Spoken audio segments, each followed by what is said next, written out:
Chapter 10. The elegant Polo Club walls were adorned with a great plenitude of exquisite paintings, depicting a tremendous multitude of beautiful scenes, with still lives of flowers, horses, sailing boats, and landscapes. They are from all sorts of great painters, and they had one every few feet. Their frames are gold gilt, and filled with curlicues and fancy carving. The floors were polished white marble, with veins of luminous color running through them, and you can see your countenance in them because they polished every morning. A commodious, confident cloakroom was standing discreetly behind the double door for coats, but was empty on this lovely, gorgeous, beautiful morning. There was an elegant, gracious, wide stairway to the second floor that had gilt on the black iron railing. It was orthogonal, and it curved around it. The carpet was bright, vivid, glorious red. The French windows in the vestibule were open to the patio, and the sound of tennis games came in. And the scintillating, witty, sparkling chatter from the black wrought iron tables and chairs with all their twisting, twining, singulated vines in their arms and legs there, where lunch was being served and the smell of the food came in too. There was a guest book on a table in the center of the vestibule, open to hold the disguised names. Is there an ice machine around here? Certainly, Mr. D. Williams. There was a flower pot of Wedgwood china. Blue and white sat behind it, filled with a colorful fragment, teeming profusion and arrangement of sweet-scented, multicolored flowers. Their vivid color contrasted with the stark, plain, severe starkness of the unadorned walls. The Atlanta Polo Club was an old and respected and very venereal institution. Oh my. It had been founded more than 2 centuries ago, and was members from all the most respectable, notable, and antique families in the area. When Sherman came marching through Georgia, they had saved a few things from the old Polo Club, and the noble and distinguishable members were very proud of their traction. They gads been very poor after the war, but no presumptuous, odious, vile carpetbagger or scallywags had been permitted to scornfully, contemptuously darken the doors of the Polo Club. They had carefully rebuilt it of dark oak paneling, and the lead-framed windows that were there now. They had spared no expense. They had played polo, whit, cavalry horse, brought carefully back from the war by young, handsome, honorable cavalry officers of immemorial memory from the war. They were very, very proud of their disgusted memory and extended ancestry. They had antique cavalry swords crossed over every marble fireplace. Many people tried to join it and couldn't. It was very exclusive. Some of the aged members don't want anyone at all from the North to join. But there were other members who were retrogressive and onward-thinking. And they managed to ease folks about those members, as long they stood docility and listed resentfully when the members talked prolixly about the novel war. Some of their new members were very good polo players, and they had industriously managed to won many difficult games. Irene Stevens starts to pertly walk into the Polo Club. She had long blonde hair and a voluptuous body. She was about 20. She was dressed in an expensive designer cerulean gown, and not a bit of jewelry. Her beauty needed no jewelry. She tried and signed the guest book.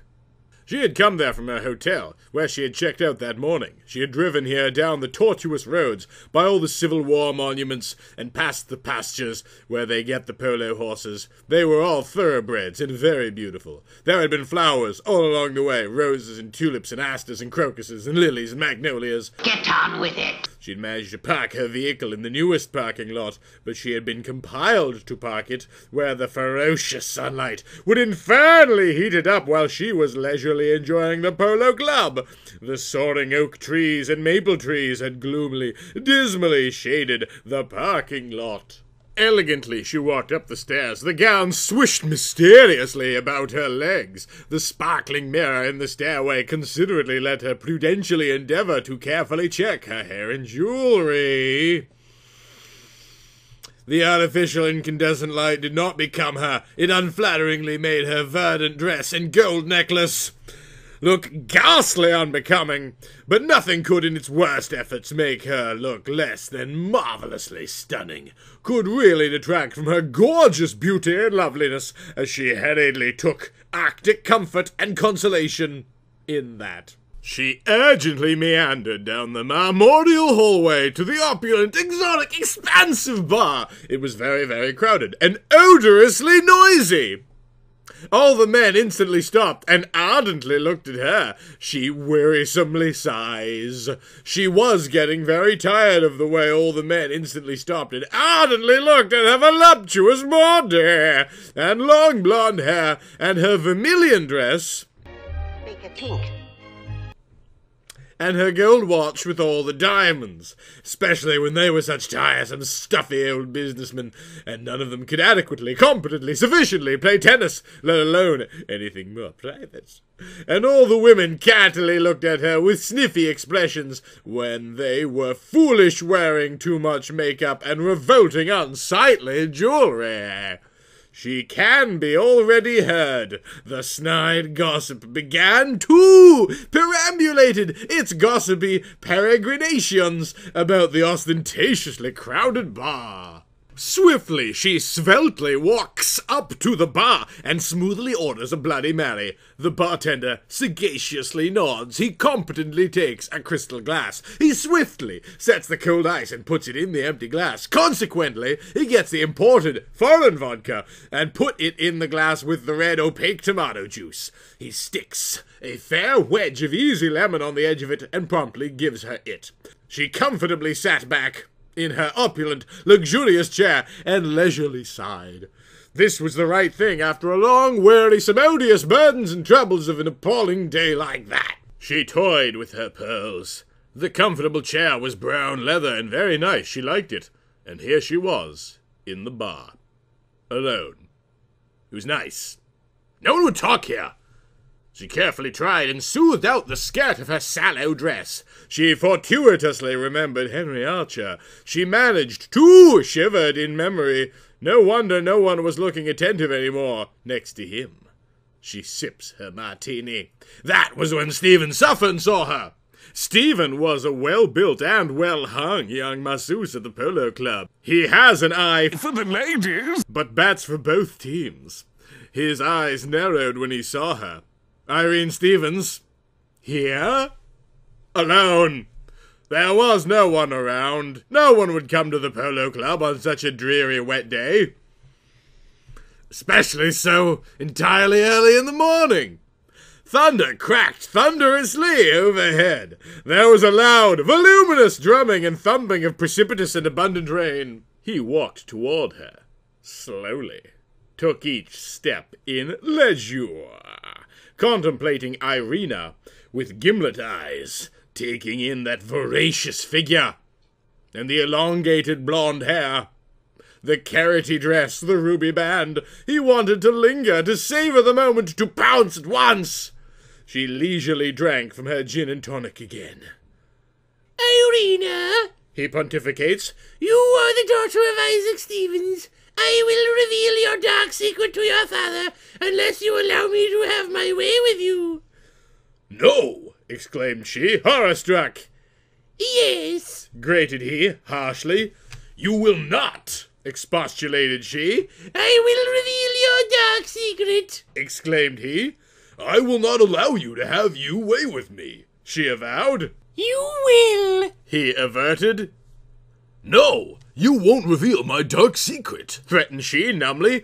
My father will never believe you. I will, and he will, exerted her. You won't, and he won't. Claimed he. I will, and he will. Remonstrated he.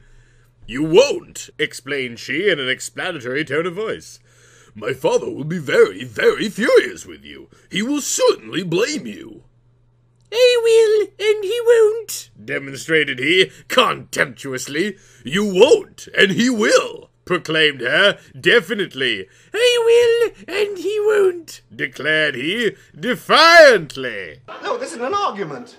Yes, it is. No, it isn't. It's just contradiction. You won't, denounced her angrily. I already told him, last Tuesday.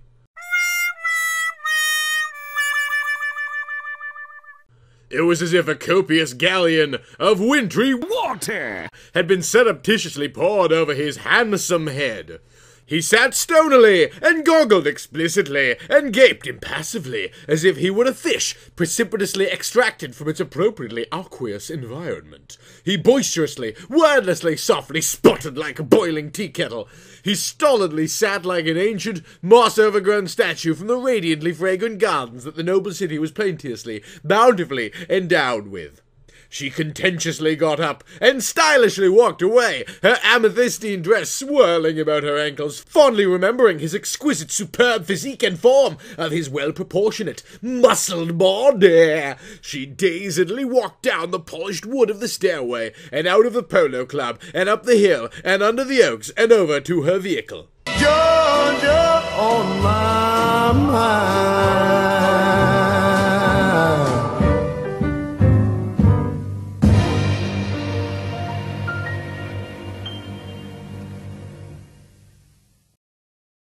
If you support me on Patreon like these distinguished, antique, respected people do, particularly the rapturous, marvelous, oligarchic break system BSE, then you too can see your name attached to this hallowed, opalescent, distinguished list and enjoy other patron benefits. You should, and I will.